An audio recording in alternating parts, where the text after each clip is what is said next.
So welcome to my YouTube channel. That's what we call The Good Life. Today we're going to be talking about all the seeds and plants you can be sowing and planting in the month of August.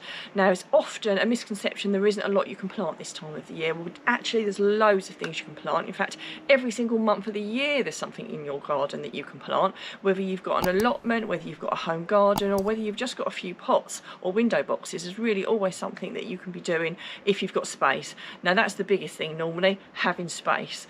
But there are things that are finishing off, and maybe something didn't succeed and you can just sow something again. So let's run through some of the things you can be planting and sowing now. And if while you're watching this video you feel that you're getting good value, you can do something called buy me a coffee, which helps me run my channel. There will be a link up on the screen and there will be one in the description, and it does help me keep this channel going. Now let's get started with the things you can be sowing. Now, I've started a few things off a few weeks ago which have turned out, actually they've germinated really well, and that's one thing. Where it being warmer, things generally germinate a lot quicker, so that's one bonus. Whereas when you start things off earlier in the year, they seem to take forever to germinate. And one thing I will say is, one of my top tips is I do mix 50-50 multi-purpose with coconut core, which I blend together, which I find makes the seed compost much better for things, and generally just for potting on as well. It's just not quite so lumpy. I think we find the peat-free compost that we have now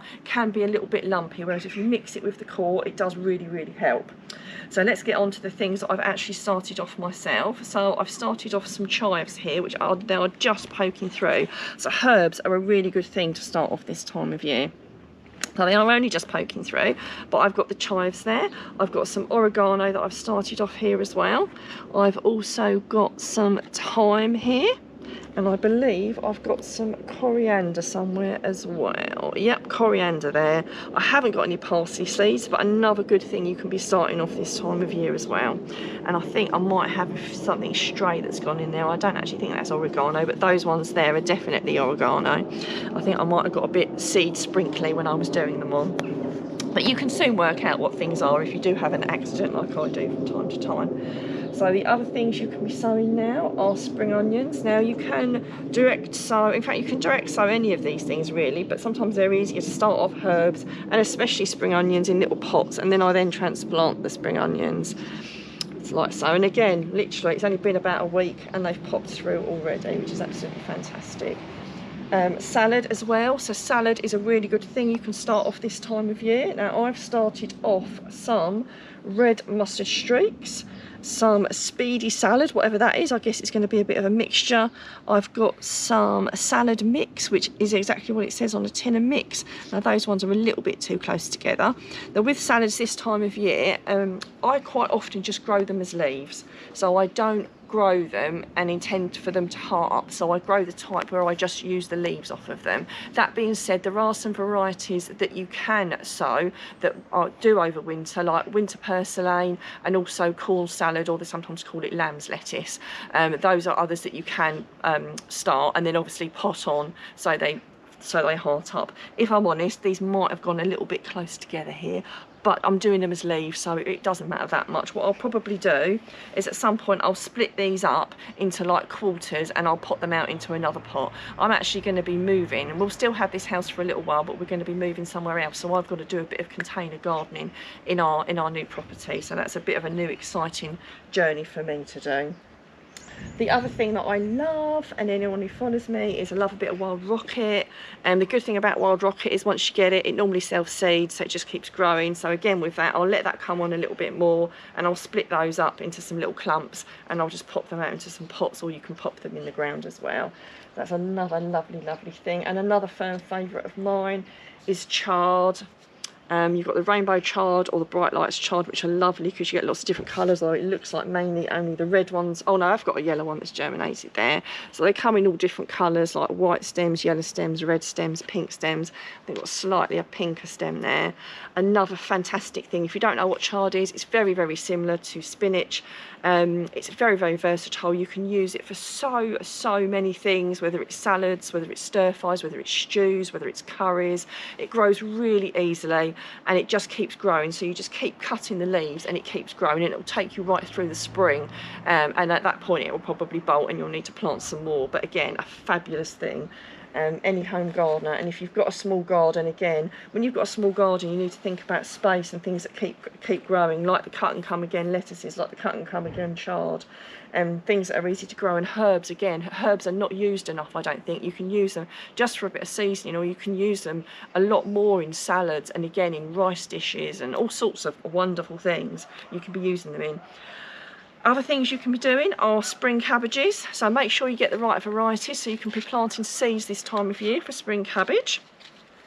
Chicory, which is something I'm probably going to plant a little bit of chicory. This is actually a microgreen pack, but they'll just as easily grow into chicory as they would, you know, whether I used them as microgreens or not. And we've done all the herbs here. Oh, basil. I've got some of that already on the windowsill in my house, so basil is another really good one to start off. Something I started off last year and it did really well is I started some seeds off in August for carrots. Just bear in mind that what seeds you choose are fast growing ones, so things like the Nantes and the Chantenay, they're really good varieties, and they grow really quickly, and those ones obviously are like the little miniature carrots. So if you're going to do carrots, just make sure they're a quick growing variety or a small variety, because obviously they might not come to fruition if you don't plant that type. My ones, they stayed in the ground for quite a while, and I was digging them into the spring, so I had a really good success story with those. Turnip, some people love it, some people hate it, but another firm favourite that can be planted a lot of months of the year, and this is no exception. This can be sown this month as well. So we've done the chard, we've done the rocket, and the spring onion. Radish, another fantastic one to do. So radish is again another quick grower, so this time of year it's really handy to have the quick growing things, and radishes are one of those things. So I've already got some radishes in over the allotment. I don't suppose I'm going to put any more in this year, but this is definitely one that you can put in if you want to, just because of my moving circumstances. So if you're watching this channel, things are going to get interesting over the next few months. Moving on to things that you can plant direct into the ground, but before we do, I get a lot of people ask about a book that I recommend. This is absolutely amazing. I use it myself. This is called Allotment Month by Month by Alan Buckingham. Absolutely fabulous. We will put a link up on the screen and one in the description if you want to get it. It's really amazing. Brilliant pictures in it, loads of description, and if you're not sure about something, this is definitely your go-to book. Now don't forget your garden centres. Now I've started off some things from seed. If starting things off from seeds isn't for you, or you want to do a mixture of the both, because I definitely do a mixture of the both. I don't just start everything off from seed. I love going around garden centres and seeing what they've got. There's loads and loads of things in the garden centre this time of year. You've got some French beans and runner beans most likely in there. These are some beans I started off a few weeks ago. Now we're coming into August, it's probably pushing it a little bit to be starting beans off from seed, but there'll most likely be some French beans or some runner beans in the garden centres. There's likely to be some broccoli, some cauliflower, strawberries. It's a really good time to plant strawberries. You could get your potato sets to do your potatoes for Christmas if that's what you'd like to do. So it's a really good time to be getting those and getting those in as well. There'll be loads of, and some of the things I'm showing you here, they'll have stuff already started off as well. So please, if you're not sure about doing seeds, or you just want to do a few seeds and a few plants, go to your local garden centre. If nothing else, it will give you some fantastic inspiration. If I remember rightly, this time last year they even had some tomatoes still in and some peppers and all that sort of thing, and sometimes they've reduced things down so you get a bit of a bargain, but just make sure they're in reasonable condition before you take them home, because you want them to grow and flourish. So if you've enjoyed watching this channel and you'd like to watch another video, I've got a video on how to grow blueberries successfully, which is something that I've really enjoyed doing over the last few years. There will be a link up on the screen and there will be one in the description.